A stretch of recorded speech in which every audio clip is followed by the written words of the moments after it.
Guna mempererat tali silaturahmi, Kapolrestabes Palembang Kombes Pol Muhammad Najib mengajak puluhan masyarakat dari pengemudi ojek online dan tukang beca sarapan pagi bersama di Mapolrestabes Palembang.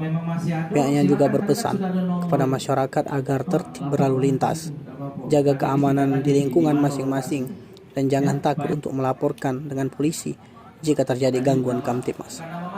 Setelah makan sarapan pagi, Kapolrestabes Palembang bersama anggota Binmas juga memberikan bantuan sembako kepada para ojol dan tukang beca agar meringankan ekonominya. Najib pun berpesan agar anak-anak selalu diawasi dan dipantau agar tidak melakukan hal-hal negatif seperti balap liar, tawuran, serta semua hal yang dapat mengganggu Kamtibmas. Tim Liputan Sumsel Update TV melaporkan.